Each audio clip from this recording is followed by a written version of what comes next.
Last week, the U.S. Director of National Intelligence John Ratcliffe wrote in a Wall Street Journal op-ed that China poses the greatest threat to America today and the greatest threat to democracy and freedom worldwide since World War II.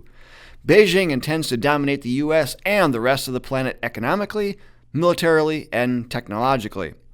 We'll look at this claim and what patriots can do about it in this episode of Activate America, Getting Active to Throw Off Government Tyranny.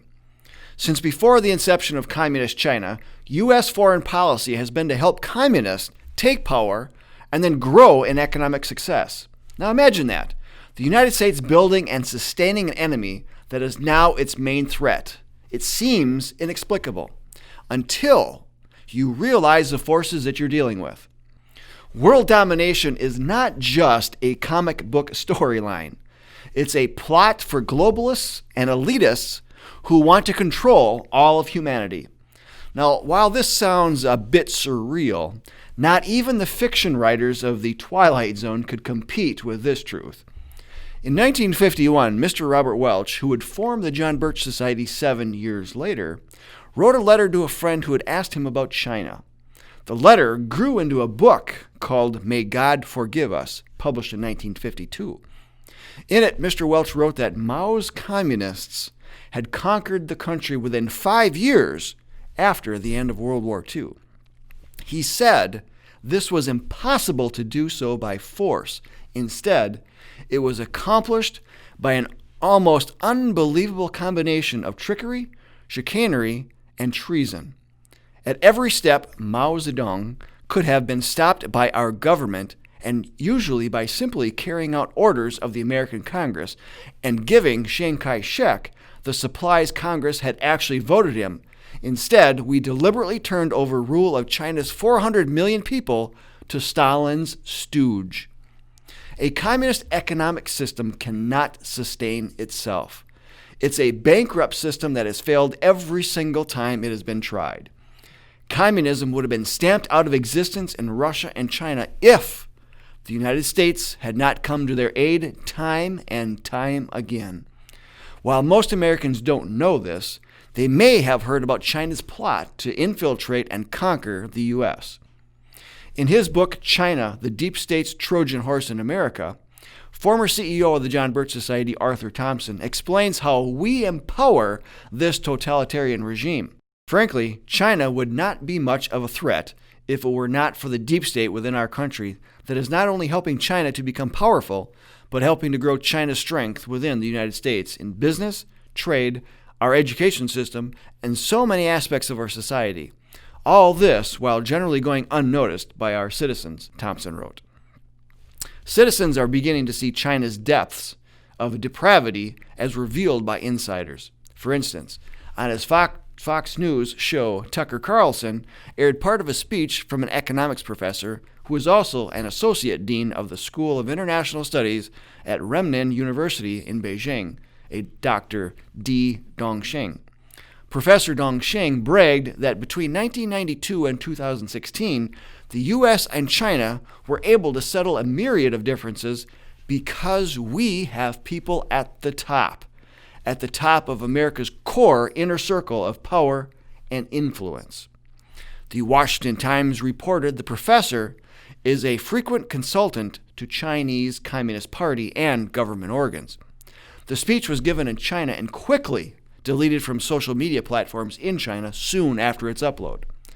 The professor also suggested the Obama administration was easy to manipulate, and China had been working to burrow its way into America's core leadership for the last 30 to 40 years, especially through infiltrating Wall Street firms. Mr. Carlson reported that Professor D said Wall Street has had enormous influence over American policies since the 1970s. He also reported the Chinese government has tremendous influence over Wall Street.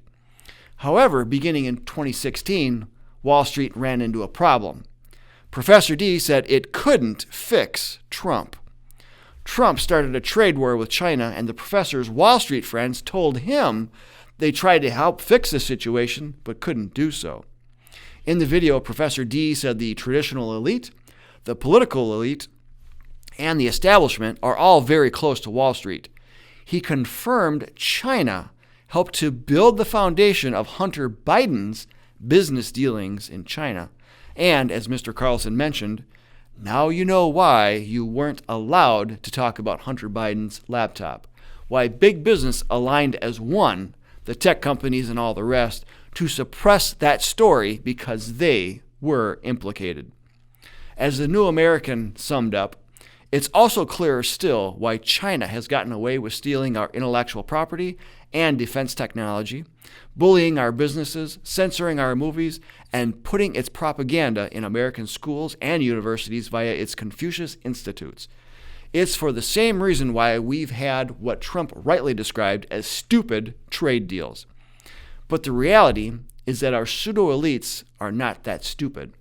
Rather, they're bought off, either directly or indirectly, as they get rich selling out the American dream and threatening our very survival. But folks, it's more than that.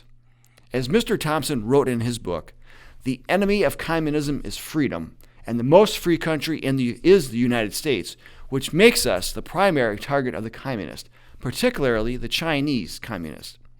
Now, the goal of communism is to establish one world government, eliminate God from your life, and replace him with government. The Chinese communist sees it as his or her objective to use espionage, propaganda, and other subversive activities to render the United States a communist cog under a one world government. When you see news events within this framework, you begin to see why things happen as they do. America will not be taken over by force. Rather, it will be by way of an insidious inside attack. The communists as a whole have over a century of experience with subversive takeovers that end with them at the top and you a subject of the state. This happened in Cuba, North Korea, Vietnam, Laos, Russia, China, and many of the old Soviet satellite states such as Poland, Hungary, Bulgaria, Czechoslovakia, and East Germany. That idea that something like this cannot happen here is a smokescreen of ignorance. What you have seen with COVID-19, BLM riots, climate change propaganda, and now with the election is clear evidence of forces working within our country to divest it of freedom and independence. So what do? As they say, the action is always in the reaction. If our response is violence, then we play right into their game and we'll see America fall like a ripe fruit into the hands of the globalists, with local police being turned into federal police, martial law stripping away our freedoms, and emergency powers replacing our God-given rights. Instead, we should work to restore the system our founders built to ensure government has its proper place. That place is not one in which it lords over us.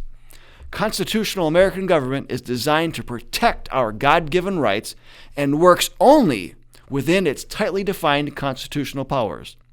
The founders recommended educating the electorate so each American knows the proper role of government, as well as understands our role as citizens in keeping our elected officials accountable to the Constitution. This is what the John Birch Society has been doing for 62 years. We organize in small groups in our local communities, then we plan and act to educate voters, business owners, clergy, elected officials, and other opinion leaders in our local communities. That any of this is happening is no surprise to our organization. The JBS has been warning of this threat for decades. Now, we don't know what will happen to the latest Supreme Court election case filed by Texas. The Trump administration took concrete steps to protect America from the Chinese communist threat. And based on Biden's prior rhetoric and experience in the Obama administration, the Chinese communists bent on wiping away American freedom and independence would have a friend in a President Biden. No matter what happens with the election outcome, 2021 will be a busy one for patriots. We just finished publishing the January 2021 JBS Bulletin for members. In it, we suggest members focus on state legislators as a way of cleaning up the election mess. We need to get rid of things such as early voting, same-day registration, automatic voter registration via the Motor Voter Act, and mail-in only balloting. we must also cut all ties and send all equipment from foreign countries to the local junkyard crusher. We'll have more on this in future episodes. The best advice to give is to understand the state legislative process in your state and talk to your legislators about securing elections and restoring election integrity. To ensure you are getting our latest legislative alerts, sign up for them at jbs.org. This will be an essential communication tool for your 2021 efforts, if you're not already receiving them. Links are in the video description. If you are not yet a JBS member, we invite you to apply for membership. With your help, one member at a time, one leader at a time, we will stop tyranny and restore the American Republic for all Americans. Will you act today? Until next time, this is Bill Hahn for the John Birch Society saying stay active, everyone.